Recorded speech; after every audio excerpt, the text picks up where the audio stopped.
حسین ایسے تھے بقا فنا کو بنایا حسین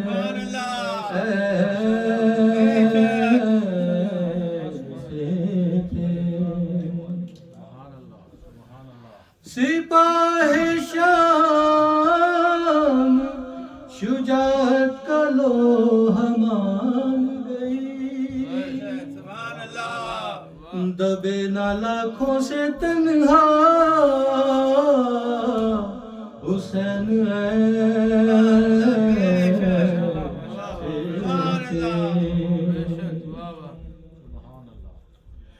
کمر کو باندھ کے پیری میں جلتی رہتی پر اٹھایا بیٹے کا لاشا حسین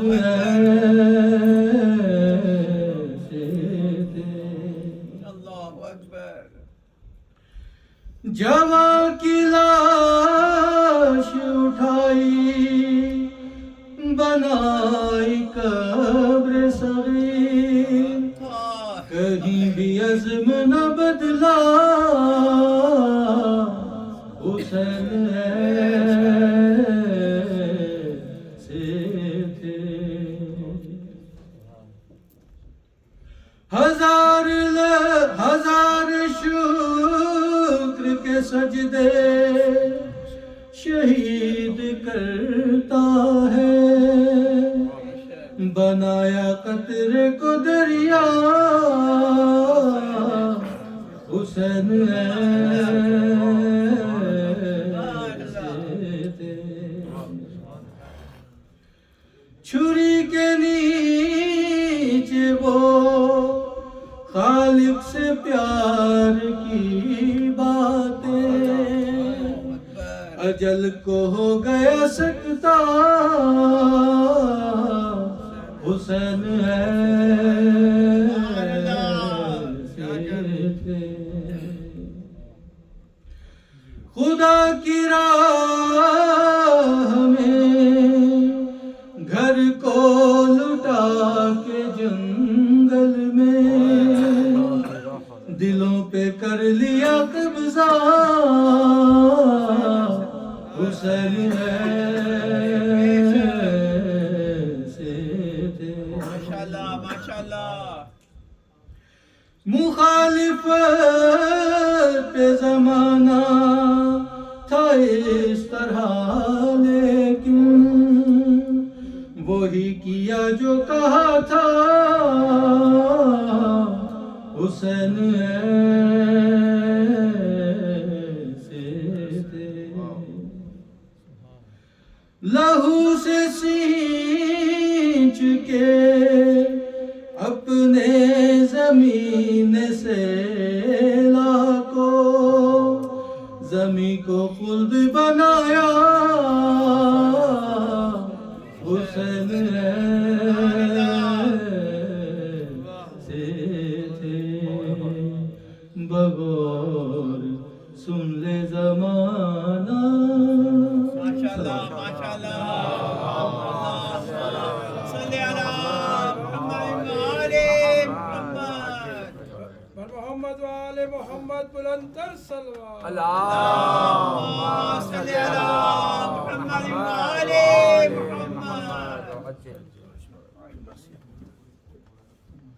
محمد وآل محمد صلوات اللہم صلی علی محمد وآل محمد محمد وآل محمد صلوات اللہم صلی علی محمد وآل محمد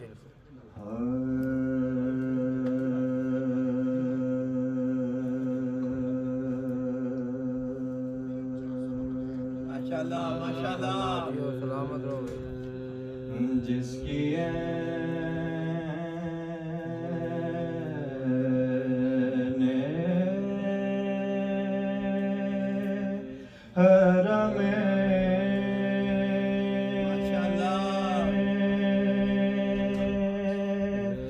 حق میں ولادت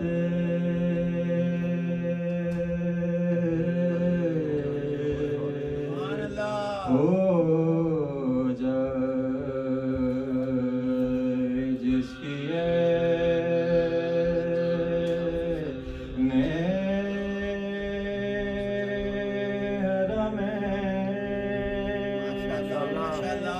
حق میں ولادت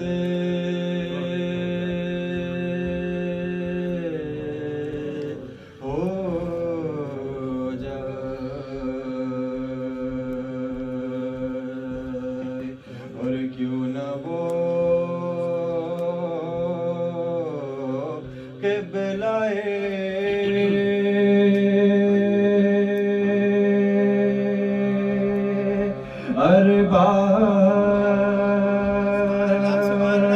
ولادت ماشاءاللہ ماشاءاللہ ہو جائے جس کی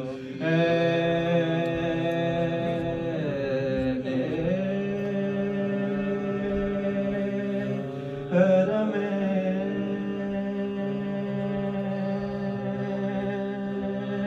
حق میں ولادت ہو جائے اور اس کی خود اپنی عبادت کی ادا کیا ہوگی اس کی خود اپنی عبادت کی ادا کیا ہوگی ارے جس کے چہرے پہ نظر کرنا عبادت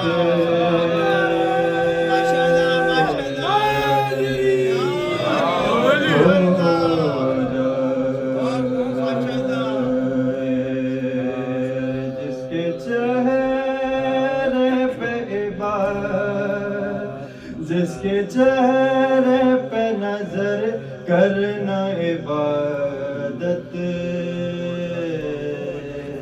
ہو جائے جس کی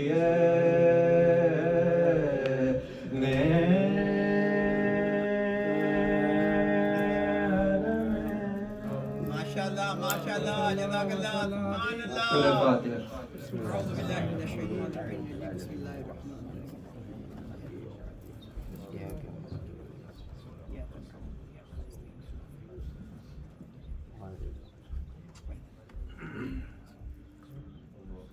اللهم اغفر لنا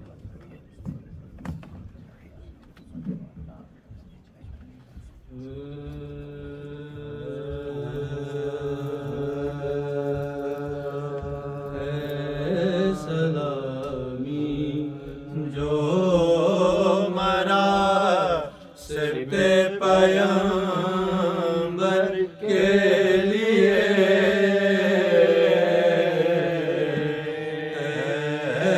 سلامی جو مرا سبت پیغمبر کے لیے کر دیے مخصوص حق نے ذات ہے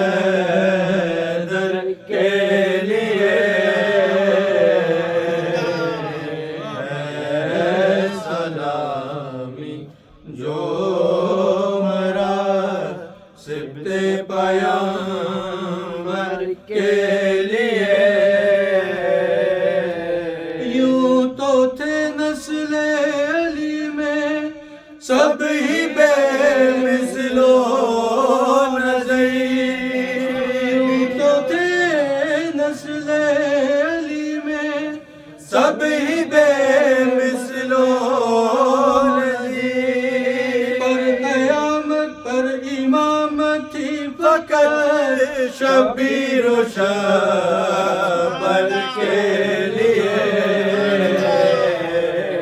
یوں تو تھے نسل علی میں سب ہی بے مثل و نظیر، پر امامت تھی فقط شبیر و شبر کے لیے۔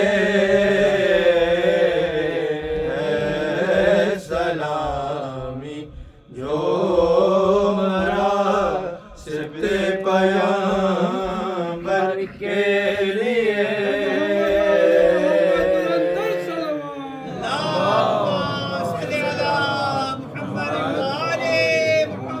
یا نبی نے پایا تھا، یا پایا تھا شبیر نے، یا نبی نے پایا تھا، یا پایا تھا شبیر نے، ایسا بھائی جان دے جو برادر کے لیے۔ سلامی جو مرا سبت پیامبر کے لیے، اس سے بڑھ کر اور کیا ہوگی شجاعت کی دلیل، اس سے بڑھ کر اور کیا ہوگی شجاعت کی دلیل، کربلا میں آئے تھے لاکھوں بہادر کے لیے۔ اے سلامی جو مرا سبت پیامبر کے لیے، اے حسین ابن علی یہ آپ کی تقدیر تھی، اے حسین ابن علی یہ آپ کی تقدیر تھی، ورنہ پیغمبر بھی تھے بے چین خار کے لیے۔ اے سلامی جو مرا سبت پیامبر کے لیے، کیوں نہ ہو مشق سکینہ پرچم غازی کے ساتھ، کیوں نہ ہو مشق سکینہ پرچم غازی کے ساتھ، یہ وفا کی ایک نشانی ہے دلاور کے لیے۔ سلامی جو مرا سبت پیامبر کے لیے، یہ ہے بھائی کی محبت اپنے غم کو بھول کر، یہ ہے بھائی کی محبت اپنے غم کو بھول کر، عید میں روئی سکینہ بھی تو اصغر کے لیے۔ اے سلامی جو مرا سبت پیامبر کے لیے، شام کے زندان میں کہتی تھی سکینہ اے پھوپھی، شام کے زندان میں کہتی تھی سکینہ اے پھوپھی، شمع بھی تو ایک ضروری ہوتی ہے گھر کے لیے۔ اے سلامی جو صبت پیامبر کے لیے اے پھوپھی مل جائے گر زندہ میں کوئی جامعہ پھوپھی مل جائے گر زندہ میں کوئی جامعہ کربلا لے جائیے گا میرے اصغر کے لیے اے سلامی جو مرا صبت پیامبر کے لیے حشر تک سوئے گی زندہ میں سکینہ چین سے حشر تک سوئے گی زندہ میں سکینہ چین سے کہیے گا بابا سے اب تڑپے نہ دار کے لیے کہیے گا بابا سے اب تڑپے نہ دختر کے لیے اے سلامی جو مرا جزاک اللہ جزاک اللہ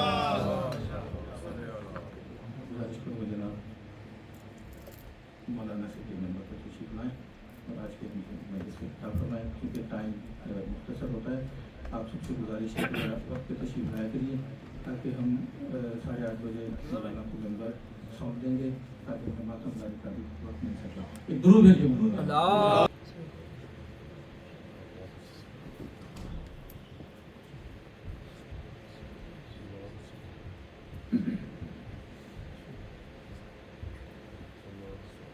أعوذ بالله من الشيطان اللعين الرجيم بسم الله الرحمن الرحيم الحمد لله رب العالمين وبه نستعين وهو المعين والصلاة والسلام على سيد الأنبياء والمرسلين سيدنا ونبينا وشفيع ذنوبنا وطبيب قلوبنا وبالقاسم محمد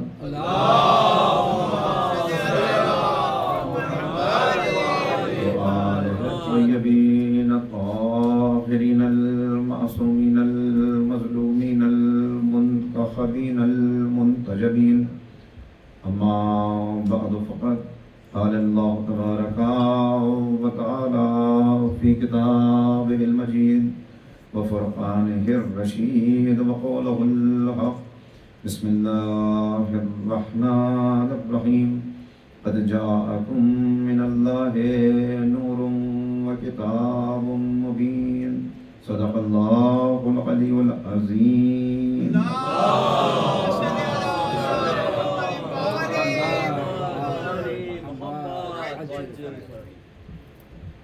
اہل مجلس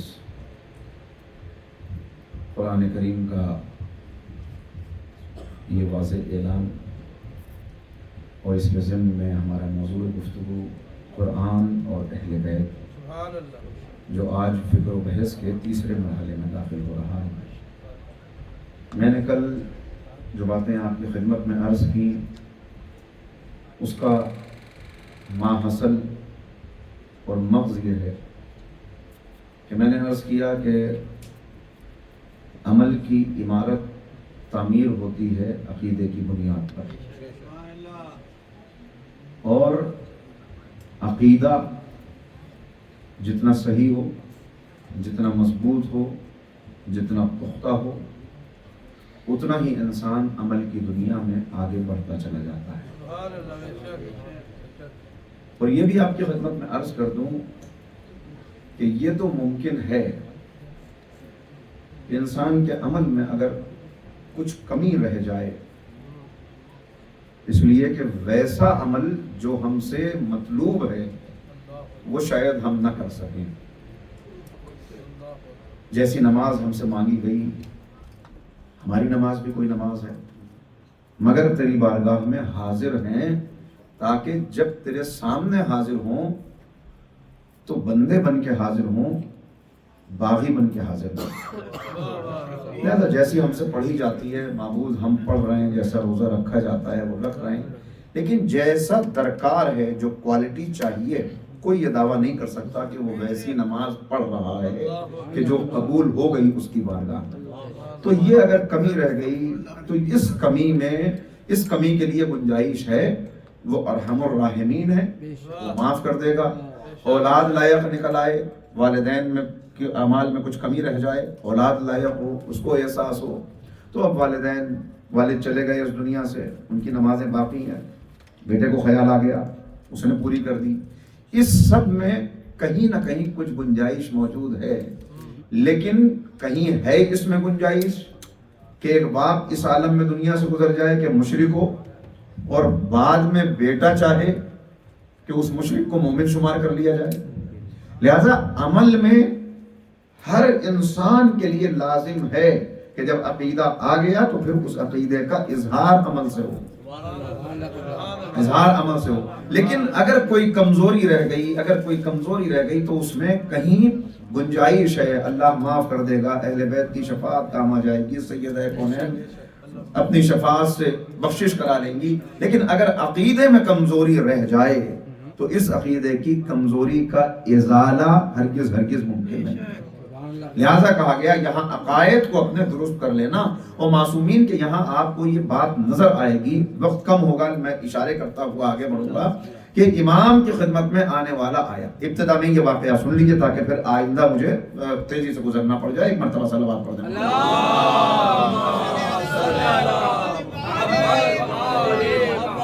پانچویں امام کی خدمت میں ایک شخص آیا، ضعیف ہے، امام کی مجلس میں بہت سے اصحاب موجود ہیں، اور یہ ضعیف عصا کا سہارا لیتے ہوئے آیا، سلام کیا بڑے ادب سے، اس کے بعد کہا کہ اے آقا، اے میرے مولا، آپ میرے امام ہیں، میں آپ کی خدمت میں حاضر ہوا ہوں تاکہ آپ ایک مرتبہ میرا عقیدہ سن لیں کہ میرا عقیدہ کیا ہے۔ اگر اس میں کہیں کوئی کج رہ گیا ہو، کوئی کمزوری ہو، کوئی، تو آپ بتا دیجئے آقا تاکہ میں اصلاح کر لوں اپنی۔ کہا کہ بتاؤ تمہارا عقیدہ کیا ہے؟ کہا آقا میرا عقیدہ یہ ہے کہ میں آپ سے محبت کرتا ہوں، اس لیے کہ اللہ نے آپ سے محبت کرنے کا حکم دیا۔ میں آپ سے محبت کرتا ہوں اور بے پناہ محبت کرتا ہوں۔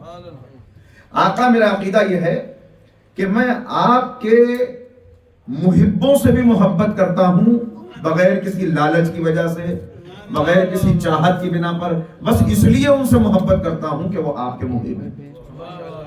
غالب ندیم دوست سے آتی ہے بوئے دوست، مشغول حق ہوں بندگی بوتراز۔ دوست کا دوست ہوتا ہے، دوست کا دشمن ہوتا ہے۔ تو اس بنیاد پر آقا آپ کا میں محب ہوں، لہذا جو آپ کے محب ہیں ان کا بھی میں محب ہوں۔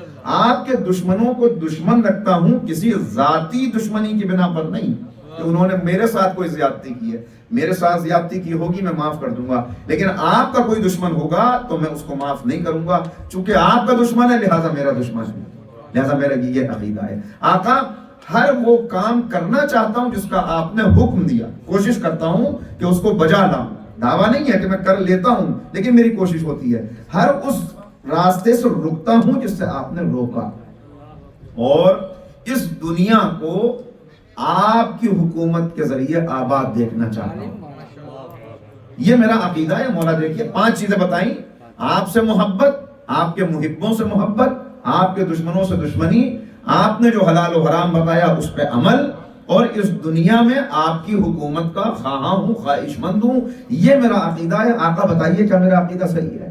امام نے کہا سنو، یہی عقیدہ لے کر ایک شخص میرے بابا امام زین العابدین کی خدمت میں آیا۔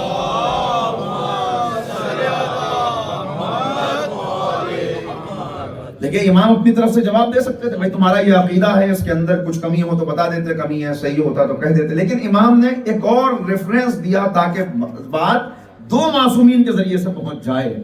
کہ بالکل یہی عقیدہ لے کر جو تم نے ابھی میرے سامنے بیان کیا، ایک شخص میرے بابا کی خدمت میں آیا کہ میرے بابا کی خدمت میں اس نے یہ عقیدہ پیش کیا، تو میرے بابا نے کہا کہ اگر واقعی تیرا یہ عقیدہ ہے تو یہ عقیدہ بالکل صحیح ہے، اگر تو اس عقیدے پر باقی رہا تو انشاءاللہ آخرت میں ہمارے ساتھ ہوگا۔ یہ کہہ کے امام نے کہا میرے بابا نے جو خبر اپنے صحابی کو دی تھی وہ خبر میں تجھے دیتا ہوں کہ اگر تو اس عقیدے پر باقی رہا تو انشاءاللہ ہمارے ساتھ جنت میں ہوگا۔ ایک صلوات پڑھ دیں محمد و آلہ۔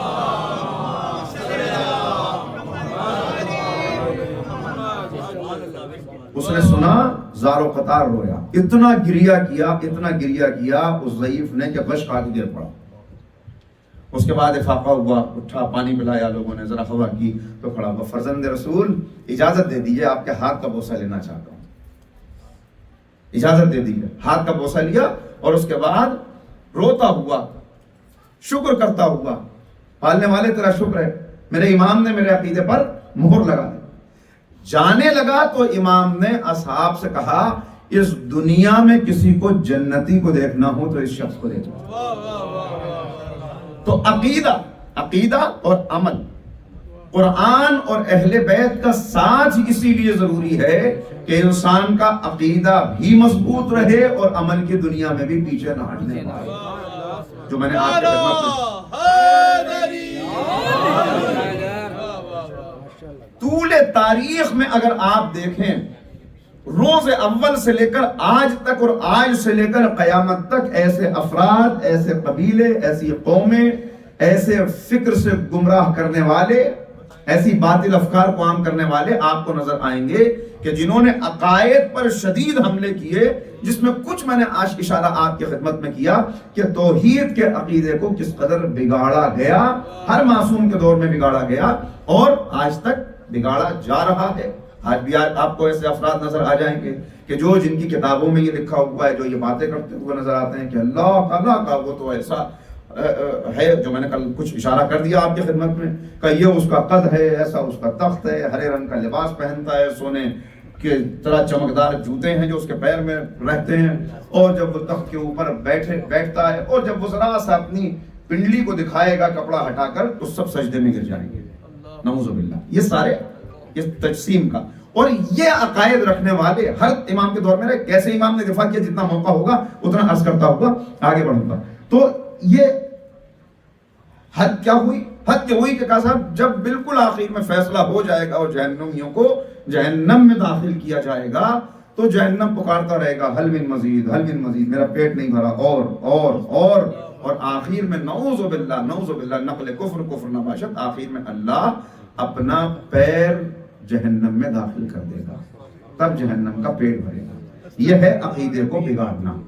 آپ دیکھیں توحید کے سلسلے میں جب یہ ہو تو توحید کے بعد جو عقیدہ آتا ہے، جلدی اس تمہیدی مطالب سے میں گزر جاؤں، وہ عقیدہ ہے رسالت کا عقیدہ۔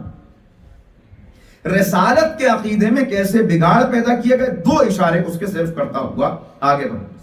کہ صاحب جب پیغمبر اکرم نے پہلی مرتبہ فرشتے کو دیکھا اور جبرائیل آئے، غار حرا کی تنہائی تھی، عبادت میں مصروف تھے، تو ایسی یعنی ہیبت پیغمبر کے اوپر طاری ہوئی۔ اب نعوذ باللہ یہ الفاظ صرف اس لیے عرض کر رہا ہوں کہ یہ احساس ہو کہ قرآن اور اہل بیت کا ساتھ کیوں ضروری تھا اور کیسے قرآن اور عقائد کا دفاع اہل بیت نے کیا۔ یہ حقائق سامنے نہیں آ سکتے اگر یہ چیزیں ذہن میں نہ ہوں، اس لیے مجبوراً یہ 2-3 منٹ کی بات آپ کی خدمت میں آج اور بیان کر رہا ہوں۔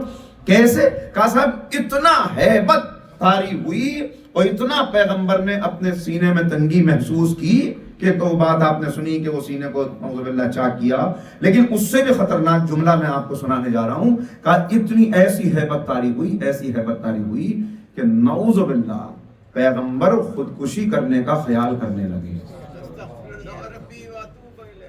توحید یہ ہے رسالت۔ پھر ذرا سا اور آگے بڑھیں، آپ خود دیکھ لیجئے گا، ابھی گوگل کریں گے تو آپ کو پتہ چل جائے گا، myth of غرانیق۔ یہ کیا ہے؟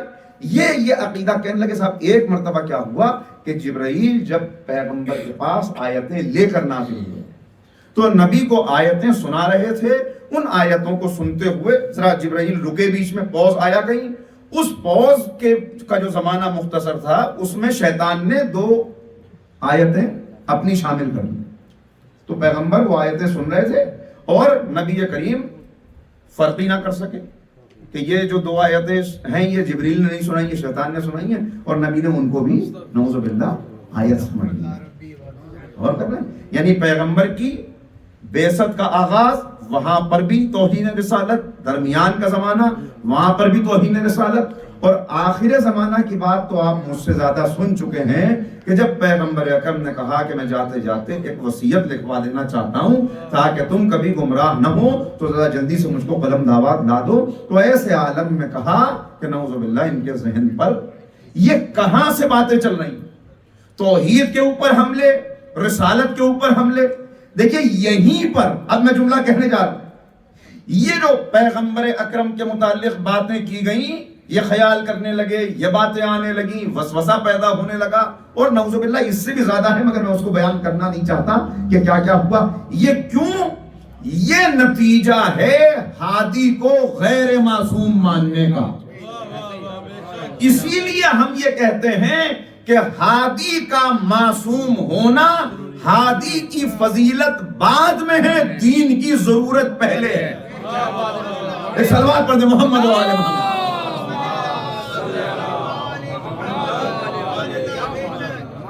ہادی کا معصوم ہونا، ہادی کی فضیلت بعد میں ہے، دین کی ضرورت پہلے ہے. اس لیے کہ اگر ہادی ہی کے بہک جانے کا خطرہ ہو تو پھر پورے کا پورا دین مشکوک بن کے رہ جائے گا کہ نہ جانے زندگی کے کب مرحلے، کون سے مرحلے میں، کون سے وقت میں ذہنی دباؤ کے پیش نظر کوئی بات کہتی. اور اس بات کو پیش بھی جنہوں نے بگاڑا عقیدے کو، انہوں نے پیش بھی اس بات کو کیا کہ بات یہ ہے کہ پیغمبر اکرم کی زندگی کے 2 رخ ہوتے تھے. ایک ان کی زندگی کا بشری رخ تھا، ایک ان کی زندگی کا نبوی رخ تھا.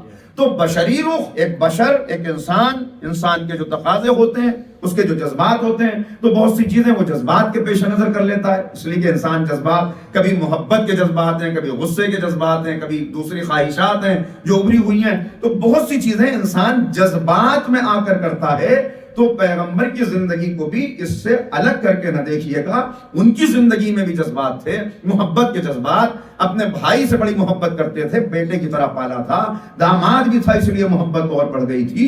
بیٹی سے محبت تھی، نوازوں سے محبت تھی. تو بہت ساری باتیں جو نبی نے کہیں ان کو زیادہ سیریسلی نہ لیجیے گا، اس لیے کہ وہ انہی جذبات کے پیش نظر ہیں. نعوذ باللہ. بھائی یہی بات ہے. دیکھیے ہم ہر چیز کو، جب بھی کوئی فکر آئے آپ کے سامنے، اسے لے کے قرآن کے پاس آ جائیے کہ قرآن کیا کہتا ہے. قرآن نے پکار کے کہا وما محمد الا رسول، محمد کچھ نہیں ہے مگر یہ کہ رسول ہے. اگر اس آیت میں اہل علم تشریف فرما ہے، ارباب فہم و دانش ہیں، اگر اس آیت میں نبی کی نبوت کا کوئی وقت معین کیا گیا ہوتا کہ یہ نبی کی نبوت کی زندگی ہے، یہ ان کی ذاتی زندگی ہے، جب جاگے ہوئے ہوتے ہیں تو نبی ہیں، جب سو رہے ہوتے ہیں تو عام انسان ہیں، جب ممبر پہ ہوتے ہیں تو نبی ہیں، جب گھر میں ہوتے ہیں تو عام انسان ہیں، تو ہم ان کی زندگی کو 2 حصوں میں تقسیم کر سکتے تھے. لیکن قرآن کی آیت کا واضح اعلان وما محمد الا رسول، محمد کچھ نہیں ہے مگر یہ کہ ہمارے رسول ہیں. اور پیغمبر کا یہ فرمانا کنت نبیا آدم بین الماء والطین، کنت نبیا و آدم بین الماء والطین، میں اس وقت بھی نبی تھا جب آدم آب و گل کے درمیان تھے. کاش کے اس بات کو پہنچا سکوں. اس کا مطلب یہ، اب ذرا پلٹنا شروع کیجئے. دیکھیے کوئی گنتی آپ شروع کریں. ایک جملہ کل کہا تھا میں نے کہ اپنے ذہن میں محفوظ کر لیجئے. وہ جملہ یہ تھا جو میں نے کہا کہ ہر غیب کبھی نہ کبھی حاضر تھا یا کبھی حاضر ہوگا، مگر ایک غیب مطلق ہے جو نہ کل ان آنکھوں سے دیکھنا ممکن تھا، نہ آج ممکن ہے، نہ آئندہ ہوگا. ایک جملہ اور چاہتا ہوں کہ ذہن پر بالکل محفوظ کر لیں، لکھ لیں صحیفہ دل پر، کہ ہر چیز کی تاریخ یہ ہے، دنیا کی کوئی چیز ہو اس کی تاریخ یہ ہے کہ نہیں تھی، ہے اور نہیں ہوگی. نہیں تھی، ہے اور نہیں ہوگی. کسی چیز کو اٹھا کے دیکھ لیں، اس کی ہسٹری آپ کو یہی ملے گی تحقیق کر کے نتیجہ یہی نکلے گا کہ نہیں تھی، ہے اور نہیں ہوگی۔ یہاں تک کہ انبیاء کو دیکھ لیں، ایک وقت تو ایسا تھا کہ نہیں تھے، بس ایک ہستی، ایک ذات ایسی ہے کہ جس کے لیے کہا ہی نہیں جا سکتا کہ نہیں تھی، بلکہ اس کے لیے یہی جملہ بدل جائے گا، تھا، ہے اور رہے گا۔ اسی کو قدیم ہونا کہتے ہیں، اسی کو حی ہونا کہتے ہیں، کہ کوئی نہیں تھا وہ تھا، کوئی نہیں رہے گا وہ رہے گا۔ ایک سلوات پڑھتے مل کے محمد والے۔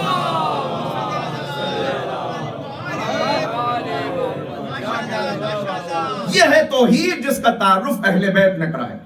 اب یہاں پھسلتا کہاں ہے انسان؟ پھسلتا یہاں پہ ہے کہ میں اپنے وجود پہ جب غور کرتا ہوں، میں نہیں تھا، میں آیا دنیا میں۔ میں کیسے آیا؟ اب مادی وسائل جب میں نے دیکھنے شروع کیے میری خلقت کے، قرآن کریم نے بھی بیان کیا، آگے عرض کروں گا کسی وقت، تو مجھے معلوم ہوا کہ اپنے والدین کی وجہ سے میں اس دنیا میں آیا، وہ اپنے والدین کی وجہ سے دنیا میں آئے، ان کے والدین، یہاں تک کہ یہ سلسلہ پیچھے کی طرف چلتا چلا جائے گا اور جا کے رکے گا جناب آدم اور جناب حوا پر۔ تو جناب آدم کیسے آئے اس دنیا میں؟ کہ جناب آدم مٹی سے خلق ہوئے۔ مٹی کہاں سے آئی؟ کہ وہ زمین سے گئی۔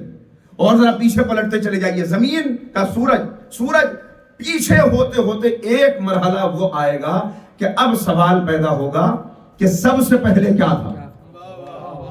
سب سے پہلے کیا تھا؟ اور کہاں سے اس خلقت کا آغاز ہوا؟ یہ وہ جگہ ہے جہاں آ کے فلسفی بہکتا ہے، پیر پھسلتا ہے، اور وہ کہتے ہیں کہ بھئی ایک زمانہ تھا، بھئی ایک وقت تھا کہ جب مٹی بھی نہیں تھی، ایک وقت تھا جب زمین بھی نہیں تھی، ایک وقت تھا جب سورج بھی نہیں تھا، تب خلقت کا آغاز کہاں سے ہوا؟ تو یہاں پہ آ کے بہت سے لوگ بہکتے ہیں، وہ کہتے ہیں کہ اس نے اپنے جسم کے ایک حصے کو کاٹ کے الگ کیا، علیحدہ کیا، اور وہاں سے سلسلہ آگے بڑھنا شروع ہوا، پھر یہ دنیا خلق ہوئی، یہ مٹی یہاں سے گئی۔ یہ کیوں ہے؟ یہ بہکنا کیوں ہے؟ یہ بہکنا اس لیے ہے کہ ہم نے خلقت کے سارے مراحل اسی دنیا میں دیکھے ہیں، اور اس دنیا میں ہم نے کیا دیکھا؟ ہم نے یہ دیکھا کہ کارپینٹر نے میز بنائی، ٹیبل بنائی، تو کارپینٹر نے ٹیبل کب بنائی؟ جب لکڑی پہلے سے موجود تھی۔ لکڑی کب تھی؟ جب درخت پہلے سے موجود تھا۔ تو ہم یہ تلاش کرتے ہوئے پیچھے جا کر ہمیشہ مادے کی تلاش میں اس لیے رہتے ہیں کہ ہم نے ہمیشہ مادے سے مادے کو خلق ہوتے ہوئے دیکھا، لہذا یہ سمجھتے ہیں پہلے کچھ ہوگا کہ اس کے بعد اس سے کچھ خلق ہوگا۔ یہاں آ کے معصوم نے سہارا دیا، کہا اپنے معیار پہ اسے نہ دیکھنا، جو شے سے شے کو خلق کرے وہ بندہ ہوتا ہے، جو لا شے سے شے کو خلق کر دے وہ خالق ہوتا ہے۔ صلوات پڑھ دے محمد والے۔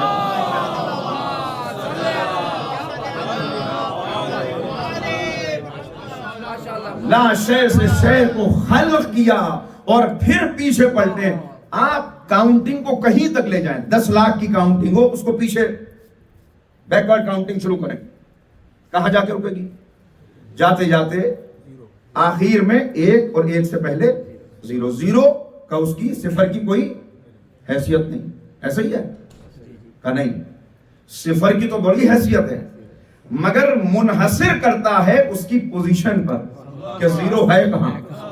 اگر اسے حرف کے بائیں جانب رکھیں تو بے قیمت ہے، اگر دائیں جانب رکھیں تو 1 سے 10 بنے گا، 10 سے 100 بنے گا، 100 سے 1000 بنے گا، بڑھتا چلا جائے گا۔ یعنی سب چیزوں کی قیمت ایک کی وجہ سے ہے۔ ایک کی تکرار، 1 اور 1 2 ہو گئے، 1 اور 1 3 ہو گئے۔ ایک کی تکرار ہے جس سے سب بنتا چلا جائے گا، یعنی وہ ایک ہے جس کی وجہ سے سب ہے۔ اب سمجھئے کہ عقیدہ نبوت کیا ہے؟ لولاک لما خلقت الافلاک، اے حبیب اگر تمہیں خلق نہ کرنا ہوتا تو ہم نے اس دنیا کو خلق ہی نہ کیا ہوتا۔ یعنی گنتی کے پہلے عدد کو، حرف اول کو محمد عربی صلی اللہ علیہ وسلم، صلوات پڑھیں محمد والے۔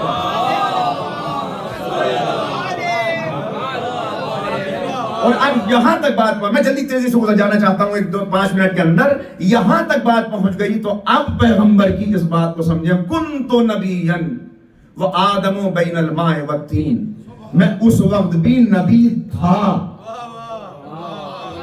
میں اس وقت بھی تھا نہیں، میں اس وقت بھی تھا نہیں، میں اس وقت بھی نبی تھا، میں اس وقت بھی نبی تھا۔ ابھی میں نے کیا عرض کیا؟ وما محمد الا رسول، محمد کچھ نہیں ہے سوائے اس کے کہ رسول ہے۔ پیغمبر کیا فرما رہے ہیں کہ یہاں آ کے نہیں ہوں، میں اس وقت بھی۔ اب دل چاہ رہا ہے ایک جملہ کہہ دوں، یعنی یہ بات ہمیشہ ذہن میں رہے کہ اللہ نے بشر کو نبی بنا کے نہیں بھیجا، نبی کو بشر بنا کے بھیجا ہے۔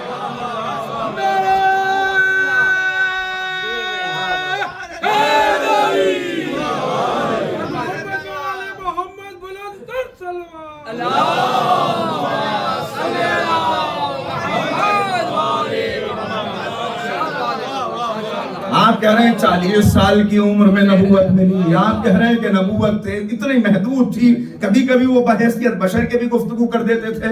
وہاں قرآن بتا رہا ہے، پیغمبر بتا رہے ہیں، حدیث قدسی گواہی دے رہی ہے کہ ان کی نبوت تو اس وقت سے ہے کہ جب خلقت کا سلسلہ بھی شروع نہیں ہوا تھا، جب خلقت کا سلسلہ بھی شروع نہیں ہوا تھا، اس وقت سے کہ نبی ہیں، تو اس وقت سے نبی ہیں۔ تو پھر آیت کو پڑھوں، اس کا مطلب اس عقیدے کو درست کیجئے، وما محمد الا رسول، وہ ہر وقت اللہ کے نبی ہیں، ہر وقت نبی ہیں کا مطلب یہ ہے کہ ان کا ہر عمل بحیثیت نبی کے ہے۔ وہ ممبر پہ بھی نبی ہیں، بستر پہ بھی نبی ہیں، جاگتے میں بھی نبی ہیں، سوتے میں بھی نبی ہیں۔ وہ جو کچھ کہے بحیثیت نبی کے ہے، جو کچھ کرے بحیثیت نبی کے ہے۔ انہوں نے جو کیا وہ نبی کی حیثیت سے کیا۔ وہ کسی کو اپنے قریب بلا لے تب بھی نبی ہے، کسی کو اپنے پاس سے اٹھا دے تب بھی نبی ہے، کسی کو دوش پر سوار کر لے تب بھی نبی ہے، اور کسی کی تعظیم کے لیے کھڑے ہو جائے تب بھی محمد۔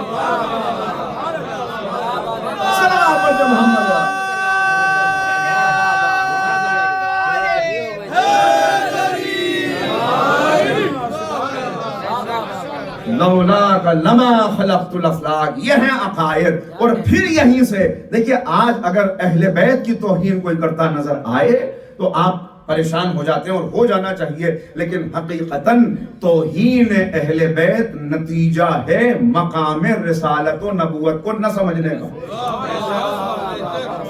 اس لیے کہ اہل بیت نہیں، صرف کس کے اہل بیت، اگر یہ سمجھ لیا جائے۔ دیکھیں، ہم بحمداللہ بڑے اطمینان سے میں یہ بات کہہ سکتا ہوں کہ ہم امامیہ، ہمیں امامیہ کہا جاتا ہے، لیکن بحمداللہ ہم نے آج تک جس کا بھی احترام کیا، جس سے بھی کوئی رشتہ رکھا، وہ نبی کی وجہ سے رکھا۔ مرکزی شخصیت نبی کریم ہے، جس سے نبی راضی ہیں اس سے ہم راضی ہیں، جس سے نبی ناراض ہیں اس سے ہم ناراض ہیں۔ جس کو نبی نے قریب بلایا ہم نے اسے دل میں جگہ دی، صرف پیغمبر کی وجہ سے۔ یہ محبت ہے۔ عاشق پیغمبر بنتے سب ہیں، لیکن تقاضۂ عشق یہ ہے، تقاضۂ عشق، عاشق کی شان کیا ہوتی ہے۔ ایک عاشق، فلسفہ عشق بیان کرنے کا موقع شاید نہ ہوگا اس وقت، دو جملے عرض کر دوں۔ عاشق، حقیقتاً عاشق کون ہوتا ہے؟ عاشق، حقیقی عاشق وہ ہے جو معشوق کی صفات کو جذب کر کے صفات معشوق کا مظہر بن جاتا ہے۔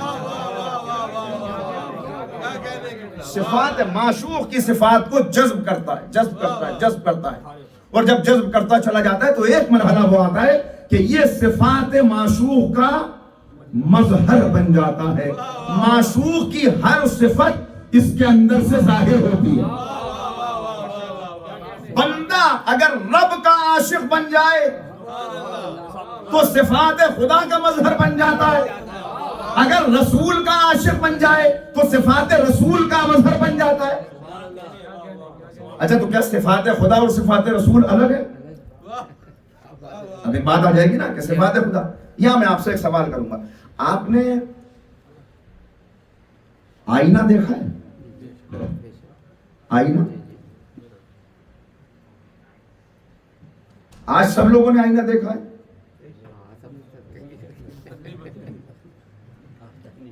نہیں، دست عدد جوڑ کے عرض کر رہا ہوں، آپ نے آئینہ کہاں دیکھا ہے؟ آئینہ تو ہم اس وقت دیکھتے ہیں جب ہم آئینے کو خریدتے ہیں. جب ہم مرر لے لے دکان پہ جاتے ہیں تب ہم دیکھتے ہیں الٹ پلٹ کے کہ ٹھیک ہے یا نہیں ہے. تو آئینہ تو آپ نے اس وقت دیکھا تھا جب آپ آئینہ خرید رہے تھے. تو پھر آج کیا دیکھا ہے؟ آج آپ نے آئینے کو دیکھا مگر آئینے کو نہیں دیکھا، حقیقتاً خود کو آئینے میں دیکھا. اس لیے کہ آئینے کی خصوصیت ہی یہ ہے کہ آئینہ بیچارہ کبھی خود کو نہیں دکھاتا. کاش کے بات پہنچا دوں، آئینہ کبھی خود کو نہیں دکھاتا. آئینہ تو دوسرے کی صفات کا مظہر ہوتا ہے، صفات کا مظہر ہوتا ہے. اچھا، وہ میں نے عرض کر دیا آپ کی خدمت میں، وہ ہے غیب مطلق، اسے دیکھا نہیں جا سکتا، اسے دیکھا نہیں جا سکتا. اچھا، وہ اب مثال، یہ تو بات آ چکی کہ مثال بھی نہیں دی جا سکتی، مگر اتنا ایک بات عرض کر دوں، سورج نکلا ہوا ہے. سورج کو کتنے لوگ کتنی دیر دیکھ سکتے ہیں؟ سورج کو زیادہ دیر دیکھنے والا آنکھوں میں نور کھو بیٹھے. لہذا سورج کو دیکھنا ہو، سورج ہے یا نہیں ہے، تو سورج کی ایک شان ہے، ایک چمک ہے کہ سورج ہم سے جڑا رہتا ہے کرنوں کے ذریعے. سورج کی کرنیں ہیں، کرنیں ہم تک آ رہی ہیں. سورج کو دیکھے بغیر ہم بتا سکتے ہیں کہ سورج نکلا ہوا ان کرنوں کو دیکھ کر. یہ کرنیں سورج نہیں ہیں، یہ کرنیں سورج نہیں ہیں. لیکن اگر اس کرن سے آپ جڑ گئے، اس کرن کے آپ سائے میں آ گئے، ایک ہلکی سی کرن بھی آپ پہ پڑ رہی تو سورج سے آپ کا رشتہ قائم ہو گیا. سورج سے رشتہ قائم ہوا کرن کے ذریعے سے. یہ کرن سورج نہیں ہے مگر سورج سے جدا بھی نہیں ہے. بس بالکل اسی طرح توحید کے سورج کی 14 کرنیں ہیں. توحید کے سورج کی 14 کرنیں ہیں. یہ خدا نہیں ہے مگر خدا سے جدا بھی نہیں ہے.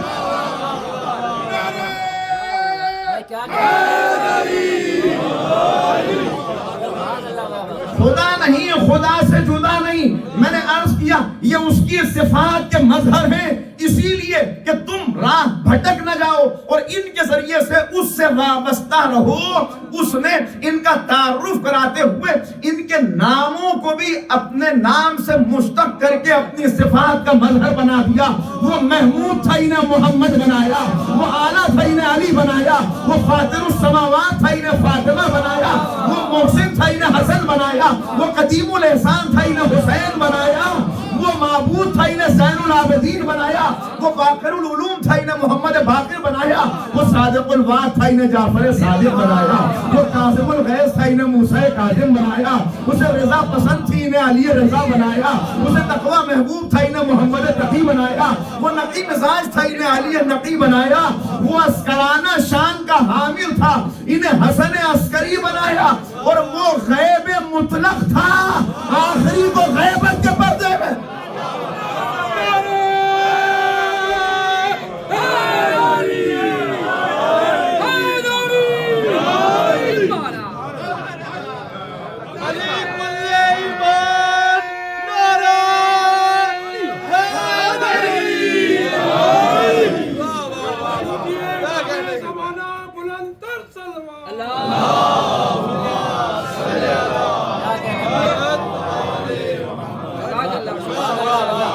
دیکھتے چلے جاؤ اسے پہچانتے چلے جاؤ، ان کے قریب آتے چلے جاؤ اس کی قربت حاصل ہوتی چلی جائے.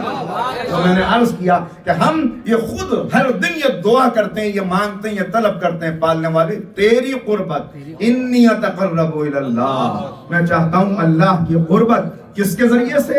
اللہ کی قربت چاہتا ہوں، اس کے نبی کی قربت چاہتا ہوں، اس لیے کہ اللہ تک پہنچا نہیں جا سکتا نبی کے بغیر. نبی کے بغیر. یہ جو اب اس میں ابھی زیادہ پھیلانے کی بات کو موقع نہیں, لیکن اتنا عرض کر دوں کہ صاحب ہم تو اتنے بڑے موحد ہیں کہ ہم تو براہ راست پہنچ جائیں گے.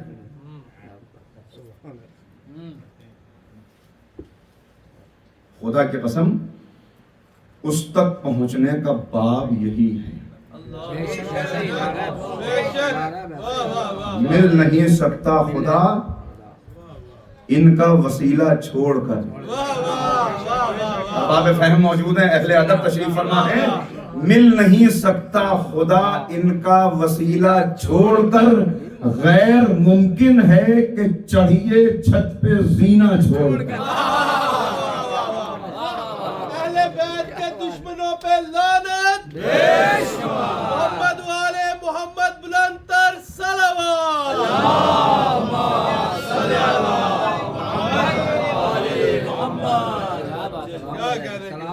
اب اللہ خود ارشاد فرما رہا ہے, اے حبیب لولا کا لما خلقت الافلاک, اگر آپ کو خلق کرنا مقصود نہ ہوتا تو ہم نے کچھ بھی خلق نہ کیا ہوتا. یہ سب صدقہ ہے آپ کا. اور پھر یہیں سے حدیث آگے بڑھی تاکہ بات اور واضح ہو جائے, بات اور واضح ہو جائے. ولولا علی لما خلقت, اور اگر علی کو خلق کرنا مقصود نہ ہوتا تو آپ کو بھی خلق نہ کیا. ولولا فاطمہ لما خلقتکما, قرآن اور اہل بیت کا رشتہ سمجھ لیجئے. اور اگر فاطمہ کو خلق کرنا مقصود ہے, یہ وہ حدیث ہے کہ جسے بیان کرنے پر اسلامی مملکت میں ایف آئی آر کر جاتی ہے, اسلامی مملکت میں گرفتاریاں ہو جاتی ہیں. یہ نافہمی مسلمان کی. ائمہ کہہ رہے ہیں, معصومین کہہ رہے ہیں, جو اس حدیث پر عقیدہ نہ رکھے وہ اب ہمارا شیعہ. صرف سمجھنے کی بات ہے کیا کہا جائے. خلقت انسان کا مقصد کیا ہے؟ اللہ نے بندے کو کیوں خلق کیا؟ وَمَا خَلَقْتُ الْجِنَّ وَالْإِنسَ إِلَّا لِيَعْبُدُونِ. عبادت کب کرے گا؟ عبادت کب کرے گا؟ کیا عبادت سر جھکا دینے کا نام ہے؟ عبادت بنے گی جب اس کی معرفت حاصل ہو جائے. معرفت کب حاصل ہوگی؟ جب اس کا بھیجا ہوا قانون سلامت رہے. قانون کب سلامت رہے گا؟ اب سمجھیں اس حدیث کو. یہاں بعض مرتبہ محسوس یہ ہوتا ہے اور لوگ اسی میں فریب میں مبتلا ہو جاتے ہیں کہ یہاں تو مولا کائنات کو رسول اللہ سے بڑھا دیا اور جناب فاطمہ کو دونوں سے بڑھا دیا. یہاں بات عظمت کی نہیں, بات مقصدیت کی ہو رہی ہے. آپ کو کیوں خلق کیا؟ اس لیے کہ اگر آپ نہ ہوتے تو بندے بندگی کی راہ میں ٹھوکریں کھاتے ہوئے کبھی درختوں کے آگے جھکتے, کبھی پتھروں کے آگے جھکتے, کبھی دریاؤں کے آگے جھکتے, کبھی چاند ستاروں کے آگے جھکتے. ان کی پیشانی کو کہاں جھکنا ہے یہ شعور آپ نے عطا کیا. لہذا آپ کو پہلے خلق کیا تاکہ شعور دینے والا پہلے ہو, ان کی پیشانیاں صحیح سمت میں جھک سکے. لہذا اے حبیب اگر آپ کو خلق نہ کرتے تو ان کو خلق کرنے کا بھی کوئی مطلب نہ رہ جاتا. آپ کو خلق کیا, خلق سب سے پہلے کیا, بھیجا سب سے آخر میں. یہاں ایک جملہ کہہ دوں, اس لیے کہ آپ, یہ میں اپنی طرف سے جملہ کہہ رہا ہوں, کیوں آخر میں بھیجا؟ اس لیے کہ آپ مرکز دائرہ نبوت ہیں. بات مشکل تو نہیں ہو رہی ہے. ایک سرکل آپ بناتے ہیں تو کیسے سرکل بنتا ہے؟ سرکل بنتا ہے جب پہلے ایک ڈاٹ, پہلے ایک مرکز ہو, پہلے ایک سینٹر ہو. مرکز ہوتا پہلے ہے, نظر بعد میں آتا ہے. مرکز ہوتا پہلے ہے, نظر بعد میں آتا ہے. جب پورا دائرہ بن جاتا ہے اور پرکار ہٹتا ہے تب مرکز نظر آتا ہے. یہ دائرہ اسی مرکز کی وجہ سے، اگر مرکز نہ ہو تو دائرہ بھی نہ ہو. لہذا مرکز، جتنی صفات دائرے میں ہوں گی ان سب کی بنیاد یہ مرکز ہوگا. ان ساری صفات کی بنیاد یہ مرکز ہوگا. جیسے مثال دے دوں، جیسے ہمارے اس وجود میں مرکز دل ہے، دل مرکز ہے، شاخیں یہ ہاتھ پیر ہیں. اسی طرح مرکز نبوت کا حضور سرور کائنات کی ذات اعلیٰ صفات. لہذا جتنی صفات سب میں موجود ہیں وہ سب اسی مرکز کی وجہ سے ہیں. اچھا، خلق سب سے پہلے کیا، بھیجا سب سے آخر میں. پالنے والے پہلے بنایا تھا تو پہلے انہی کو بھیج دیا ہوتا. اب یہ بات مجھے زیادہ بیان کرنے کی شاید ضرورت بھی نہ پڑے. یہ مظفر بھائی تشریف فرمائے، یہاں پہ آپ کے یہاں مقاصدے، مصالحے، محفلیں، مجلسیں سب ہوتی رہتی ہیں. اگر استاد شاعر کو سب سے پہلے پڑھوا دیا جائے تو محفل وہیں ختم ہو جائے. اس لیے کہ جب استاد کو سن لیا تو اب بچوں کو کون سنے، اب جوانوں کو کون سنے. لہذا استاد کو سب سے آخر کے لیے رکھا جاتا ہے کہ پہلے مبتدی پڑھ لے.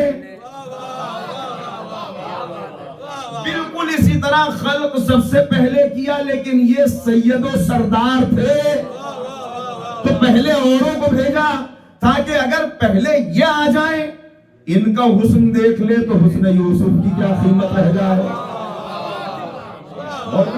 اس لیے بھیجا. اور ایک سبب اور دیکھیں کیا فرمایا، وما ارسلناک الا رحمتا للعالمین.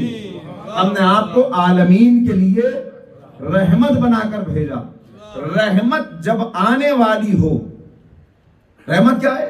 کہنے لگے باران رحمت آ رہے ہیں، بارش آنے والی ہے. باران رحمت آتا ہے تو پہلے ٹھنڈی ہوائیں آتی ہیں، کالی گھٹائیں آتی ہیں، یہ خبر لے کے آتی ہیں کہ ابر رحمت آ رہا ہے، ابر رحمت آ رہا ہے. بھئی اسی طرح اس کو آنا تھا جو تمام کائنات کے لیے رحمت ہے، تو خبر لے کے پہلے آدم آئے، نوح آئے، ابراہیم آئے، سب سے آخر میں آپ کو بھیجا. سبب میں نے بیان کر دیا تاکہ پیشانیاں معبود کے آگے جھک جائیں. اب کیوں کہا کہ اگر علی کو خلق نہ کیا ہوتا تو آپ کو بھی، کیونکہ آپ آتے اور جب بعثت کا آغاز ہوتا اور پکارتے کہ ہے کوئی میری نصرت کرنے والا، تو یہ آواز صدا پر صحرا بن جاتی اگر تصدیق کرنے کے لیے علی ابن ابی طالب نہ ہوتا، تصدیق کرنے کے لیے علی نہ ہوتا. لہذا یہ ہے مقصدیت.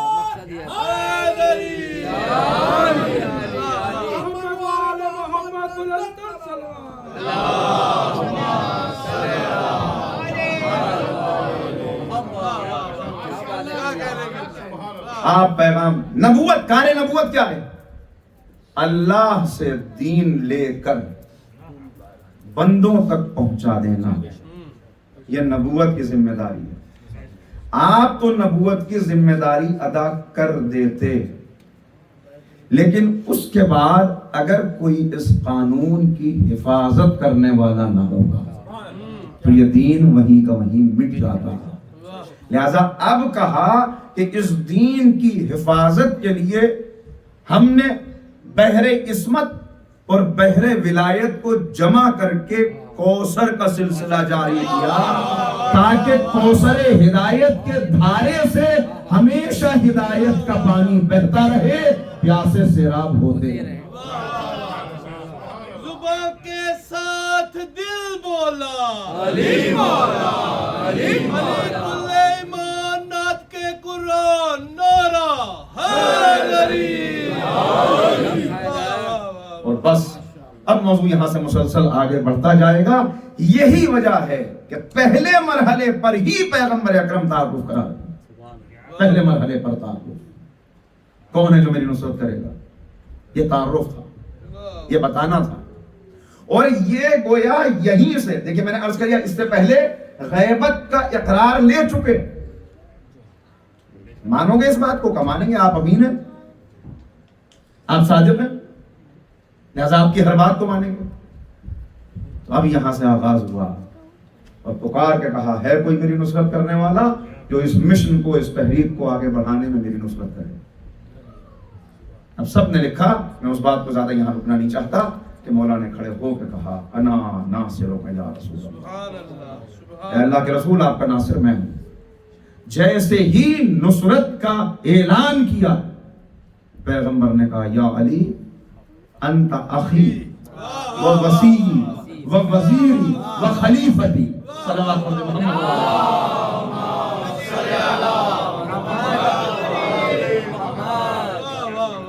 اور یہاں سے اب یہ کاروان ہدایت آگے بڑھا, کاروان ہدایت آگے بڑھا. اور خدا کی قسم جتنا پیغمبر کی معرفت حاصل ہوتی چلی جائے, عقائد جتنا پیغمبر کی معرفت حاصل ہوتی چلی جائے, اتنا اہل بیت کی معرفت پر سے جو آپ آنکھوں پہ لوگوں کی پردے پڑیں وہ ہٹتے چلے جائیں, ہٹتے چلے جائیں. سبحان اللہ, سبحان اللہ. تو اب یہاں سے, تو اب جو میں نے آپ کی خدمت میں بات عرض کی, راستہ طے کرنا ہے, منزل وہاں ہے. اب ہمارے پاس ہدایت کا سر چشمہ بعد پیغمبر اہل بیت کی شکل میں.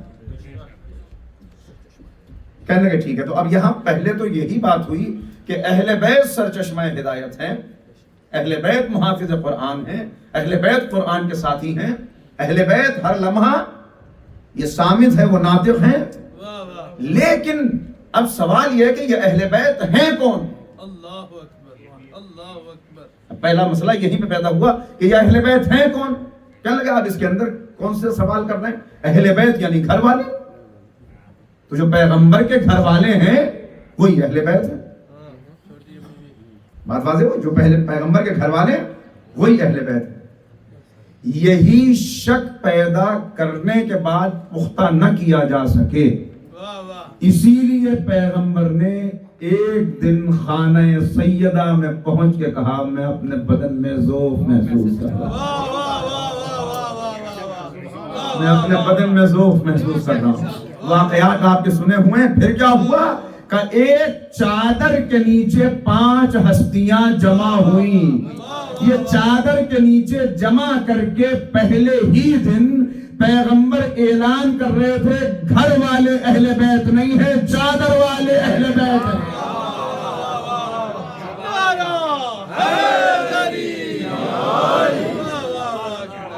یہاں نبی اعلان کر رہے تھے, وہاں خدا اعلان کر رہا تھا. ایک نیچے بزم تھی, ایک اوپر بزم تھی. عالم ملکوت میں خالق آواز دے رہا تھا, اے جبرائیل سن لو یہ کون ہے, ہم فاطمہ و ابوہا و بالوہا و بنوہا.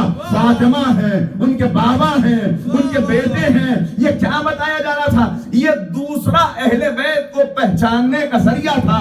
ایک یہ سمجھ جاؤ کہ چادر والے اہل بیت ہیں, دوسرے یہ سمجھ لو کہ تعارف جناب فاطمہ کے ذریعے سے کرا کے بتایا جا رہا ہے نبی کے گھر والے اہل بیت نہیں ہیں, فاطمہ کے گھر والے اہل بیت.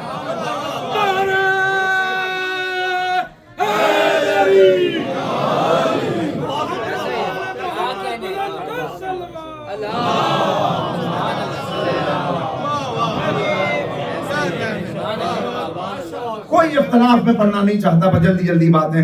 ایک مرتبہ گھر میں تعارف کرا دیا,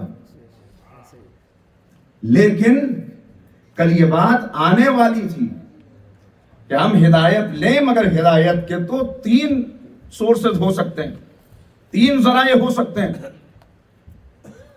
پیغمبر کے اصحاب, نبی کی ازواج اور نبی کے اہل بیت. لہذا گھر میں تعارف ہو گیا تھا.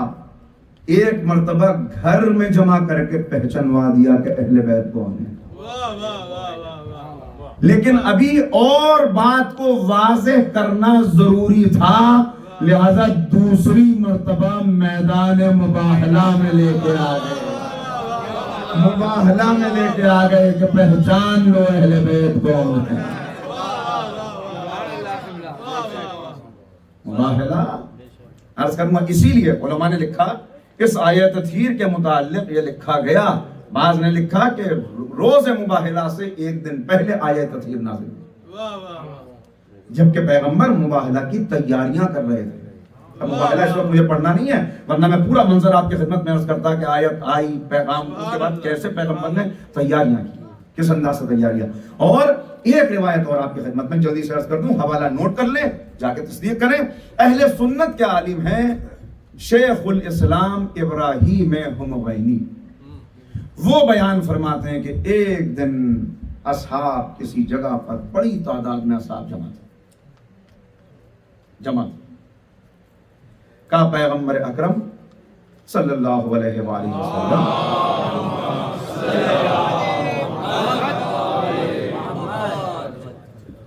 کا پیغمبر اکرم تشریف لائے، اصحاب سے کچھ گفتگو ہوئی۔ اب پس منظر میں چھوڑ رہا ہوں، پورا بیک گراؤنڈ بیان میں نہیں کر رہا چونکہ وقت کم ہے۔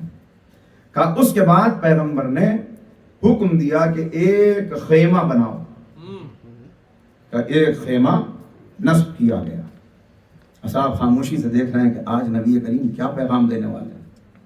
کہ جب خیمہ بنا لیا گیا تو پیغمبر اکرم اپنے خیمے میں تشریف لے گئے اور وہاں سے مولا کائنات کا ہاتھ پکڑے ہوئے اس خیمے تک لائے، علی کو لا کے اس خیمے میں بٹھایا، پھر تشریف لے گئے جناب زہرا کو اس خیمے میں لا کے بٹھایا، پھر تشریف لے گئے گود میں حسین، انگلی پکڑے ہوئے حسن، ان کو لا کے اس خیمے میں بٹھایا۔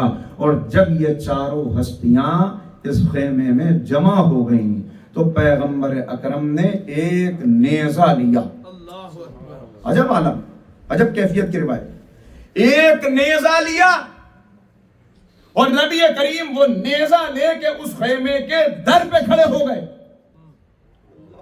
اور کہا یہ ہستیاں جو خیمے میں موجود ہیں، میں محمد الرسول اللہ ان کا محافظ ہوں، آج میں ان کا محافظ ہوں۔ اصحاب غور سے یہ منظر دیکھ رہے ہیں، آج نبی پیغام کیا دے رہے ہیں۔ ایک ایک کر کے ان ہستیوں کو لائے، خیمے میں بٹھایا، پھر خود خیمے پہ کھڑے ہوئے، ہاتھ میں نیزہ لیا، اس نیزے کو زمین پہ مار کے کہا میں ان ہستیوں کا محافظ ہوں۔ ارباب فہم و دانش ہیں، ذرا توجہ کیجئے گا، پیغمبر اکرم کیا پیغام دے رہے ہیں۔ محافظ کون ہوتا ہے؟ کسی گھر کا محافظ کون ہوتا ہے؟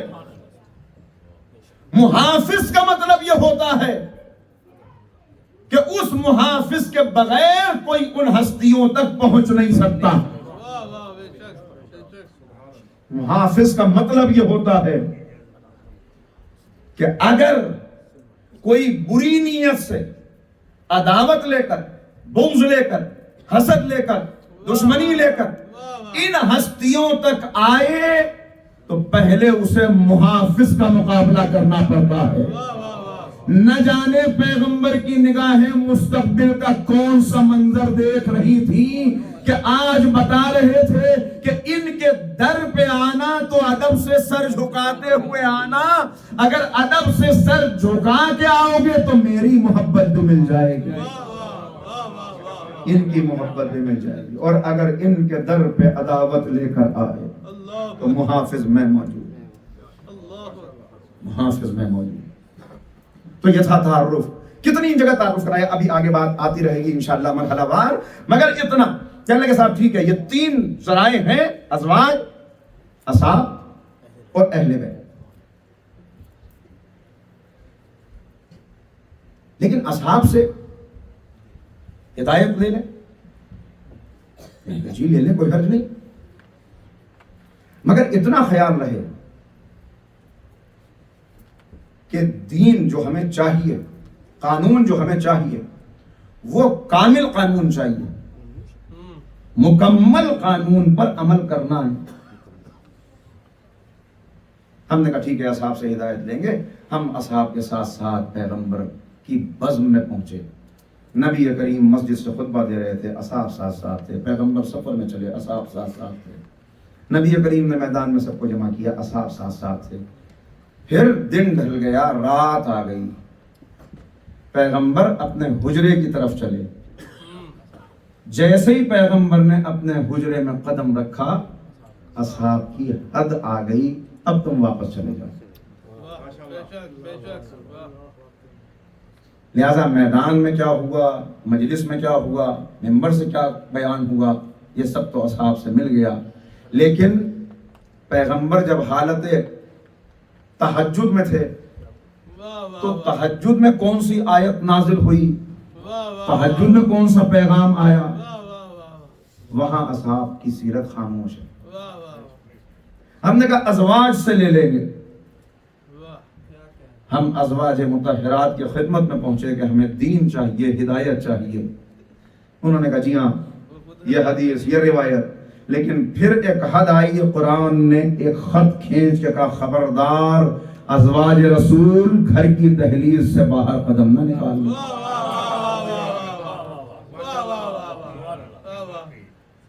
پھر ہم اہل بیت تک پہنچے. صحابی کون؟ کہ صحابی وہ عام روایت کے مطابق، عام تعریف کے مطابق جو پیغمبر اکرم کو حالت ایمان میں دیکھے اور پھر ایمان کے ساتھ اس کا خاتمہ ہو جائے. ٹھیک ہے نا؟ تو صحابی ہمیں دین دے گا اس لیے کہ اس نے نبی کو دیکھا ہے. تو دیکھنے والا اگر صحابی ہے تو پھر تو اہل بیت کے پاس دوہری ڈگریاں ہو گئی کہ یہ اصحاب بھی ہیں اور اہل بیت بھی ہیں، اصحاب بھی ہیں اور اہل بیت بھی ہیں. اچھا دیکھنے میں بھی دیکھنے میں فرق ہوتا ہے. ایک آپ مجھے دیکھ رہے ہیں، ایک میں آپ کو دیکھ رہا ہوں. میں ذرا سا بلندی پہ آ گیا تو جتنا میری نگاہ میں وسعت ہے آپ کی نگاہ میں نہیں. جتنا اور بلندی پہ چلا جاؤں گا، بھائی ابھی میں آپ سب کو دیکھ رہا ہوں، ذرا اور بلند ہو جاؤں، اتنا بلند ہو جاؤں کہ یہ دیواروں کا پردہ نہ رہے، چھت سے اوپر چلا جاؤں تو منظر اور وسیع ہو جائے گا. انسان جتنا بلند ہو جائے، کوئی ہوائی جہاز سے دیکھ رہا ہے، پورا شہر اس کو نظر آ رہا ہے. تو دیکھنے میں پہلی چیز یہ کہ انسان جتنا بلند ہوتا چلا جائے نگاہ کی وسعت بڑھتی چلی جاتی ہے.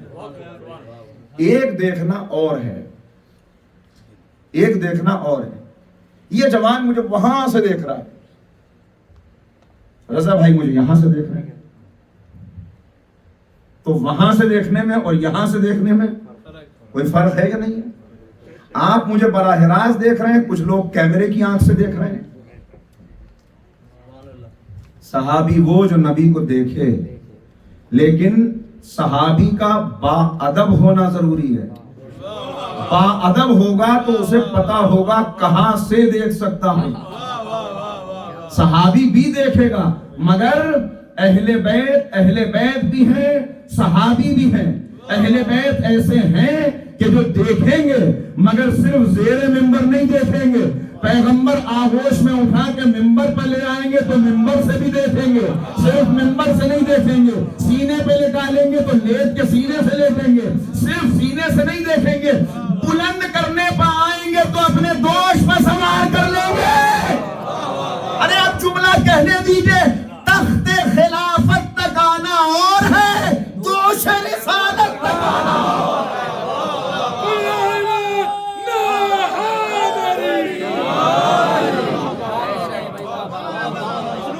دوش رسالت محمد بلند تر صلوات.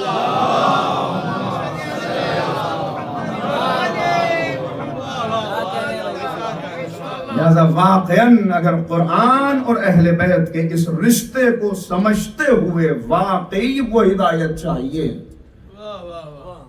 کہ انسان اس عالم رنگ و بو سے، اس عالم ہست و بود سے گزرتا ہوا آخرت میں پل صراط سے یوں گزر جائے جیسے بجلی چمکتی ہے. تو لا محالہ اہل بیت تک آنا ہوگا، اہل بیت تک آنا ہوگا۔ اہل بیت اور قرآن یہ لازم و ملزوم ہے، یہ لازم و ملزوم ہے، ایک دوسرے کے بغیر انہیں قرار نہیں، انہیں چین نہیں ہے، یہ جدا نہیں ہو سکتے ایک دوسرے سے۔ جب اہل بیت کا وقت ختم ہو گیا، بات آگے بڑھے گی انشاءاللہ یہاں سے، جب وقت اہل بیت پہ آئے گا قرآن محافظ بن کے کھڑا ہو جائے گا، جب وقت قرآن پہ آئے گا اہل بیت محافظ بن کے آگے بڑھے گا، اور پھر اس حفاظت قرآن کی راہ میں جو کچھ انہیں پیش کرنا پڑے، میں نے عرض کر دیا کہ مصیبت پہ صبر کر لینا اور ہے، مصیبت پر شکر کرنا اور ہے، مصیبت پر شکر کرنا اور ہے۔ ایک ایک مرحلے میں دیکھتے چلے جائیں، دیکھتے چلے جائیں ایک ایک مرحلے۔ اسی لیے تاریخ میں آپ دیکھیں جو کچھ قرآن پر گزرتی نظر آئے وہی اہل بیت پر گزرتی نظر آئے۔ قرآن کو دارالعمارہ پہ لٹکا کے اس کے اوپر تیروں کی بارش ہوگی تو اہل بیت بھی تیروں کی زد پہ آئیں گے۔ قرآن کے اوراق کو جلایا جائے گا تو اہل بیت کے خیموں میں بھی آگ نظر آئے گی۔ قرآن کی توہین کی جائے گی تو اہل بیت بھی راہ خدا میں توہین کو عزت سمجھتے ہوئے سر جھکا کے گزرتے چلے جائیں گے۔ کیسے حفاظت کی ہے؟ کل عرض کیا تھا، باتیں نہیں آ پاتی، وقت محدود رہ جاتا ہے، لیکن اگر واقعاً آپ دیکھیں کربلا کیا ہے، آخر میں مصائب سے پہلے یہ جملے کل کی تقریر کی تمہید بن رہے ہیں۔ کربلا کیا ہے؟ کربلا نتیجہ ہے انکار بیعت کا۔ انکار بیعت نتیجہ ہے تقاضۂ بیعت کا، تقاضۂ بیعت نتیجہ ہے اقتدار یزید کا، اقتدار یزید نتیجہ ہے انکار غدیر کا۔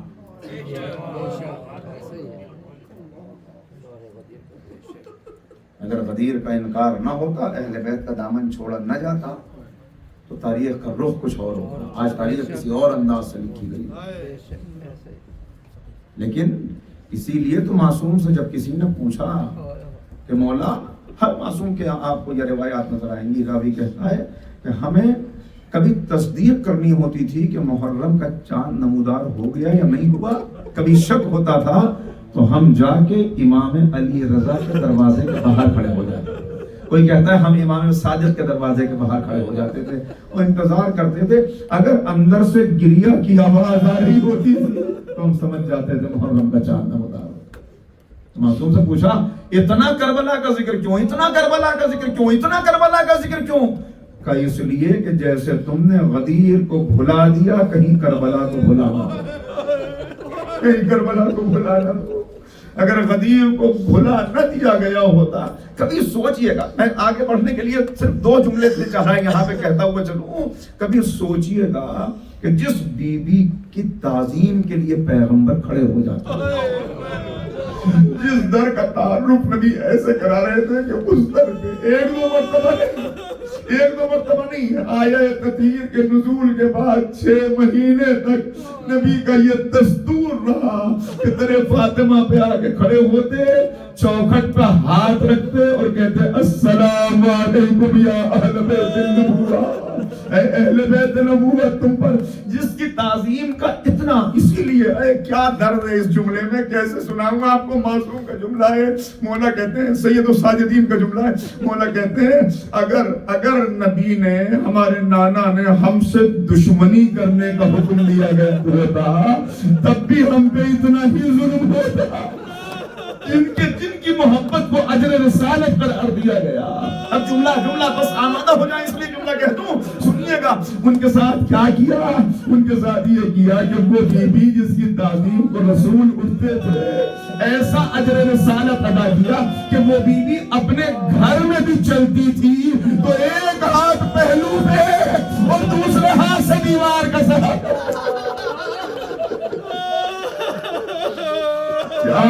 جناب فاطمہ، کیا تھی جناب فاطمہ، اور کیا کیا امت نے.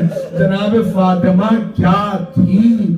اگر یہ سمجھنا ہے تو تاریخ کربلا کا ایک جملہ آپ کی سماعتوں کی نظر کروں کہ جب کسی نے لجام فرس پہ ہاتھ ڈالا تو آقا نے کہا حور تری ماں تیرے ماتم میں بیٹھے، تو کہنے والے نے کہا فرزند رسول اگر آپ کی والدہ خاتون جنت کے علاوہ کوئی ہوتی تو میں بھی کچھ کہتا. اب سمجھے کیا ہے جناب فاطمہ؟ اتنا احترام، اتنا شعور تھا حر کو کہ فاطمہ خاتون جنت ہے. اسی معرفت نے حر کو علیہ السلام بنا دیا، علیہ السلام بنا دیا.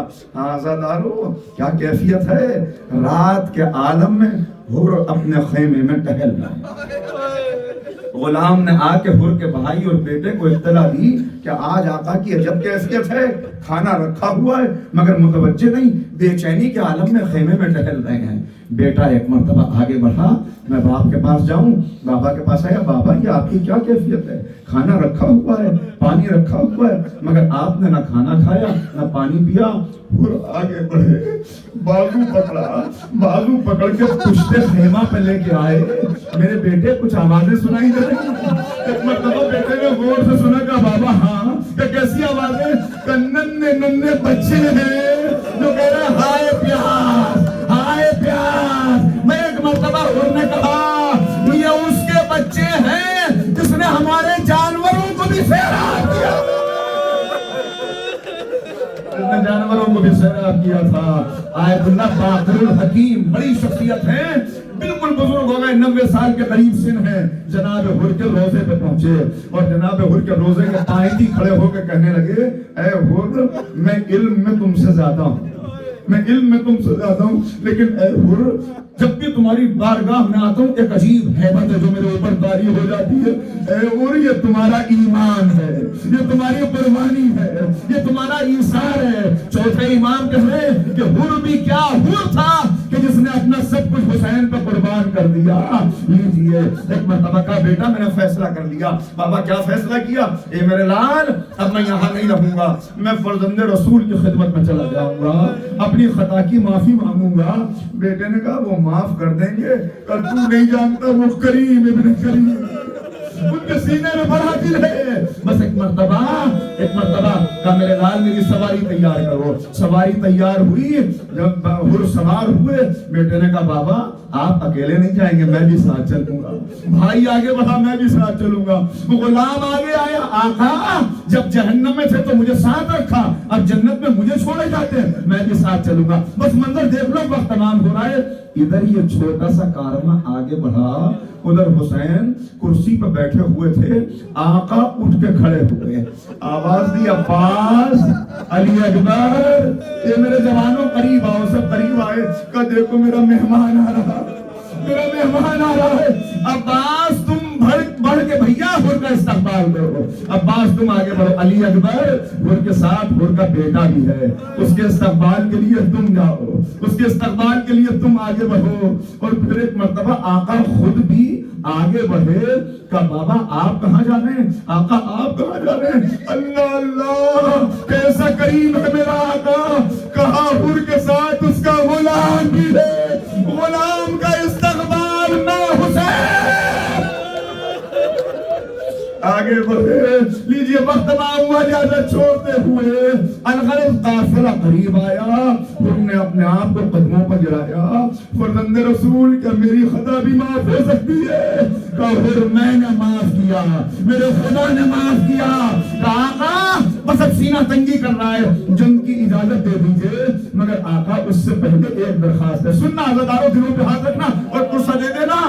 مولا جوانوں کی جوانیاں سلامت رکھے، آپ کی شرعی حاجات پوری ہو. آخری فکرے سن لینا. ایک مرتبہ کہا آقا بس اب جنگ کی اجازت دے دیجئے، مگر اس سے پہلے ایک خواہش ہے. کہا کہ حر بتاؤ. کہا آقا جب میں نے لجام فرس پہ ہاتھ ڈالا تھا تو بیویوں کے رونے کی آواز آئی، میں نے نبی زادیوں کو رلایا ہے، مجھے بیویوں سے بھی معافی دلا دیجئے. ابھی حر اتنا کہہ ہی رہا تھا کہ دو ننھے شہزادے آئے.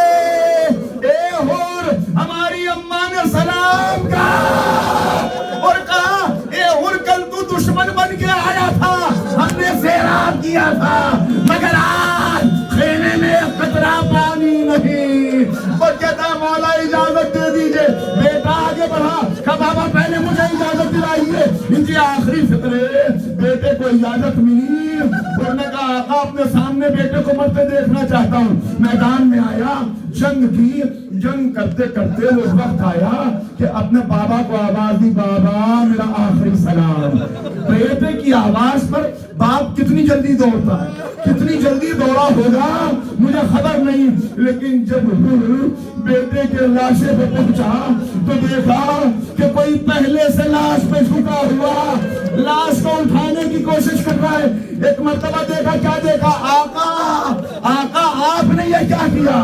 کہا ہر ہٹ جا، تو کیسے آ گیا؟ اے ہر کہیں جوان بیٹے کا لاشا بوڑھے باپ اٹھاتے ہیں، تو چلا جا، لاشا میں لے کے آؤں گا۔ اے آقا